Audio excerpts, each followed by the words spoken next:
Hi everyone, welcome to my channel MBA A to Z. My name is Shreyansh Shukla and I hope you all are doing very fine.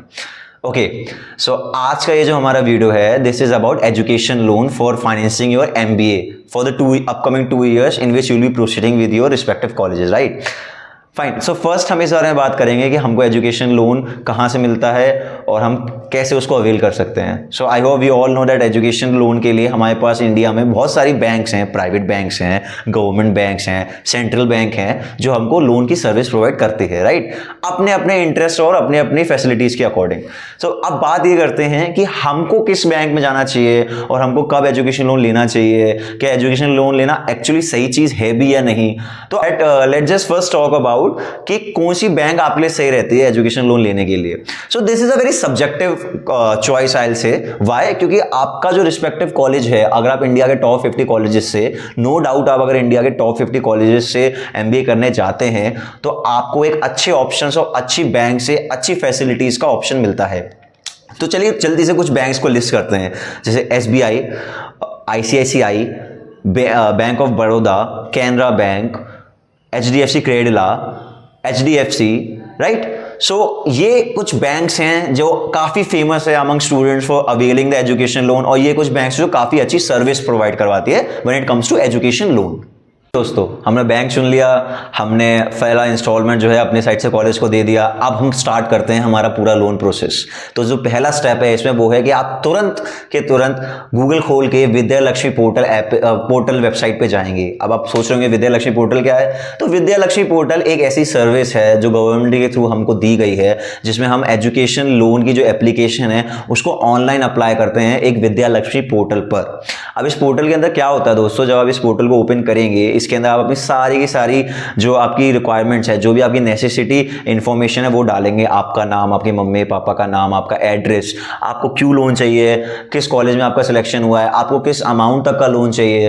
ये सारी option डालने के बाद दोस्तों एक list इसमें ऐसी आएगी जिसमें आपको वो बैंक और वो ब्रांच चूज करनी होगी जहां से आपको एजुकेशन लोन की फैसिलिटी अवेल करनी है.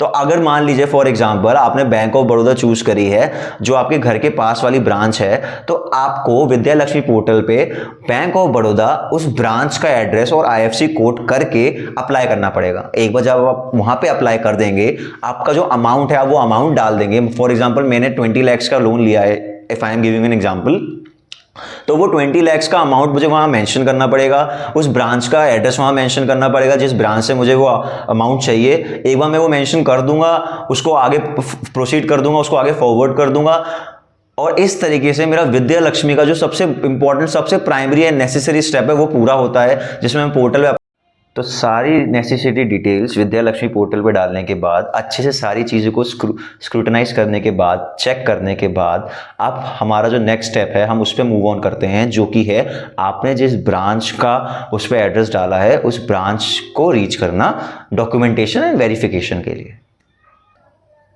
तो दोस्तों जैसे कि मैंने बताया, आपने विद्या लक्ष्मी पोर्टल पे अप्लाई कर दिया और आपने उसका एप्लीकेशन प्रोसेस फॉरवर्ड कर दिया. इस चीज़ का नोटिफिकेशन आपकी ब्रांच के पास पहुंच जाएगा जिस ब्रांच का आपने उसमें एड्रेस डाला है. साथ ही साथ आपको भी अपनी ब्रांच के पास पहुंचना पड़ेगा. आपको ब्रांच में लोन मैनेजर के पास जाके अपने प्रोसेस के लिए बात करनी होगी. बात करने के लिए जैसे आपको ब्रांच के पास आप जाएंगे, ब्रांच से आप बात करेंगे, तो आपको ब्रांच मैनेजर नेसेसरी डॉक्यूमेंट्स जो होते हैं लाने के लिए आपको इंस्ट्रक्शन देगा. मैं क्विकली लिस्ट डाउन करता हूँ कुछ नेसेसरी डॉक्यूमेंट्स जो आपको चाहिए होते हैं. आपका address proof, that will be one, right. Second will be आपकी 10th की मार्कशीट. थर्ड विल बी आपकी 12th की मार्कशीट. फोर्थ विल बी आपका ग्रेजुएशन, जो कि शो करेगा कि आप MBA के लिए एलिजिबल हैं ग्रेजुएशन कंप्लीट करने के बाद. फिफ्थ विल बी कि आप किस एग्जाम से उसमें आए हैं, यानी कि कैट के थ्रू आप जा रहे हैं या जेट के थ्रू जा रहे हैं. Six will be your welcome letter जो आपको कॉलेज से मिलेगा, एज मीन एडमिशन लेटर का जो आपको कॉन्ग्रेचुलेशन आता है, आपको वो शो करना पड़ेगा. सेवेंथ विल बी आपके कॉलेज के प्रोस्पेक्टस में से कॉलेज का क्या एवरेज प्लेसमेंट है वो दिखाना पड़ेगा, राइट. तो अपना वेलकम लेटर और एवरेज प्लेसमेंट और कॉलेज के प्रोस्पेक्टस को दिखाने के बाद 8th डॉक्यूमेंट जो आपका होगा आपके को एप्लीकेंट का स्टार्ट हो. तो मैं एक बार आपको दोबारा से इस बात पे बताना चाहूँगा कि देखिए, आप अपने लिए एजुकेशन लोन लेने जा रहे हैं, नो डाउट वो एजुकेशन लोन आपका है, वो कोलेटरल फ्री है, बट क्योंकि आप खुद कुछ अर्न नहीं करते हैं तो आपके साथ एक को एप्लीकेंट होना चाहिए. फ्रेंड्स, ये को एप्लीकेंट है, को बोरोवर नहीं है. तो आपको ऐसा नहीं सोचना है कि आपके जो पेरेंट्स वो आपके साथ ये लोन ले रहे हैं, वो आपके साथ इसमें अप्लाई कर रहे हैं, बट इसके full and full responsible loan के लिए आप होंगे. ठीक है। बट क्योंकि आप अर्न कुछ नहीं करते हैं, इसलिए आपके जो पेरेंट्स होते हैं उनके लिए आपको वो आपके बिहाफ पे साथ में अप्लाई करते हैं। तो अब बात करते हैं कि आपके पेरेंट्स को अपना क्या शो करना पड़ेगा। अगेन जो सेम आइडेंटिफिकेशन प्रूफ मैंने शो किया वैसे ही हमारे पेरेंट्स जो हैं वो शो करेंगे अपना, फिर वो दिखाएंगे कि उनकी सैलरी स्लिप कितनी है, कि वो अगर एम्प्लॉयड हैं एज अ एम्प्लॉय काम करते हैं तो अपनी सैलरी स्लिप शो करेंगे, अगर उनका बिजनेस है तो वो अपना ITR शो करेंगे, जो भी जिस तरीके से ऑक्यूपेशन में है उनको वो शो करना पड़ेगा। फॉर एग्जांपल मेरी मॉम ने जब मेरे साथ अप्लाई किया था तो उन्होंने अपना सैलरी स्लिप दिखाया था और साथ ही साथ में पिछले 3 साल का इनकम टैक्स रिटर्न दिखाया था, फॉर्म 16 दिखाया था। ये 3-4 रिक्वायरमेंट्स नेसेसरी जो मेरी मॉम को मेरे बिहाफ पे शो करनी थी। बस यही जो कुछ डॉक्यूमेंट्स हैं जो हम दोनों को साथ में बैंक को दिखाने होते हैं। इन डॉक्यूमेंट्स को दिखाने के बाद आप बैंक को ये डॉक्यूमेंट्स प्रोवाइड करवाते हैं, बैंक इसकी फ़ोटोकॉपी करवाते हैं, आप सब डॉक्यूमेंट्स में साइन करते हैं और अब हम आगे की प्रोसेस की बात करते हैं। तो आपने जैसे कि प्रोसेस कंप्लीट किया उसके बाद आपको अब अपने कॉलेज के अकॉर्डिंग सर्विसेज प्रोवाइड होंगी। मैं ऐसा क्यों कह रहा हूँ कि आपको आपके कॉलेज की अकॉर्डिंग सर्विस प्रोवाइड करेंगे। फ्रेंड्स देखिए, हर बैंक ने अपनी एक लिस्ट बना रखी है। आप किसी भी बैंक में जाएंगे, चाहे SGFC में जाएँ, चाहे ICICI में जाएँ, चाहे SBI में जाएँ, चाहे बैंक ऑफ बड़ौदा में जाएँ, बैंक्स ने अपनी एक लिस्ट बना रखी है और उस लिस्ट में उन्होंने एक कॉलेज को अपने अकॉर्डिंग ग्रेड कर रखा है। उस ग्रेडिंग के बेसिस पे ही वो कोलेटरल या नॉन कोलेटरल अमाउंट फिक्स करते हैं और उस ग्रेडिंग के बेसिस पे ही वो इंटरेस्ट रेट फिक्स करते हैं। सो पहली बात हम बात करते हैं कोलेटरल एंड नॉन कोलेटरल में फ़र्क क्या है।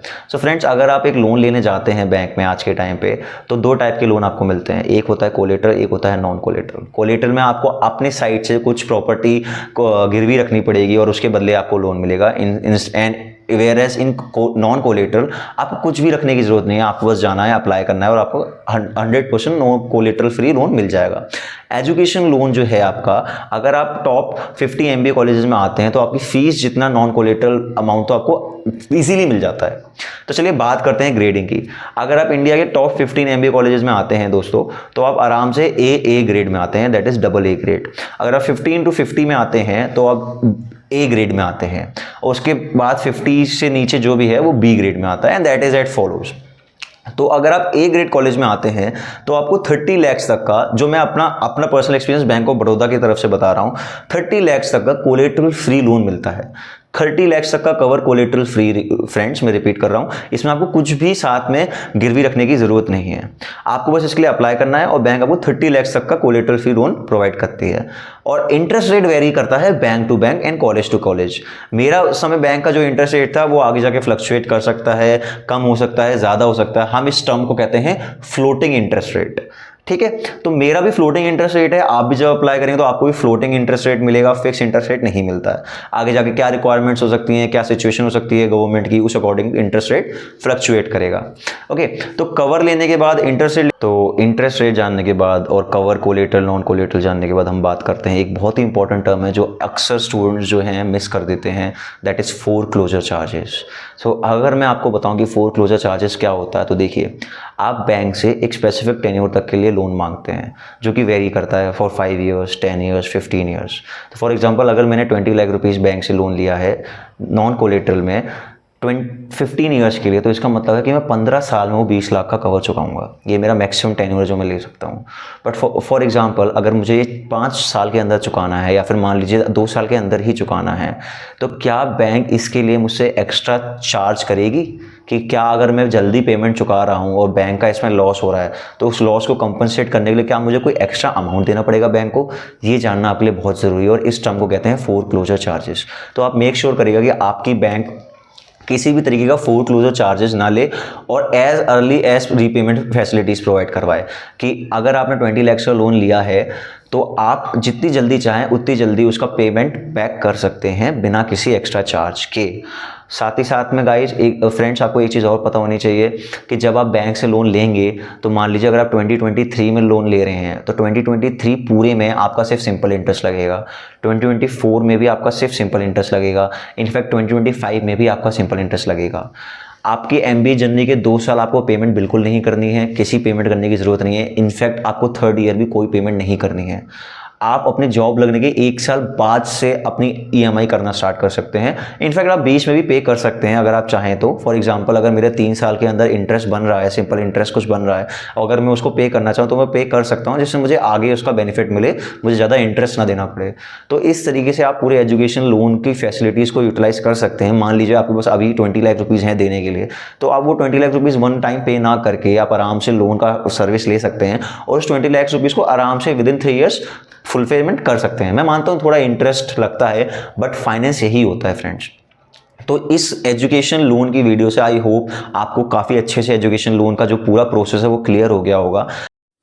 इसके अलावा फ्रेंड्स, अगर आपको और भी कोई डाउट है तो आप यहाँ YouTube के कमेंट सेक्शन में कमेंट करके पूछ सकते हैं, या फिर मैं अपना लिंक्डइन अकाउंट यहाँ मेंशन करूँगा, आप मुझसे पर्सनली कनेक्ट करके भी पूछ सकते हैं। ये वीडियो मैंने आपको इन्फॉर्मेशन प्रोवाइड करवाने के लिए बनाई है, एंड आई होप आपको पूरी तरीके से लोन प्रोसेस समझ में आ गया होगा। एंड प्लीज़ मैं आपसे रिक्वेस्ट करूँगा, इसको ज़्यादा से ज़्यादा शेयर करें, सब्सक्राइब करें मेरे चैनल को और लाइक करें। अपना ध्यान रखें दोस्तों। Bye, take care, have a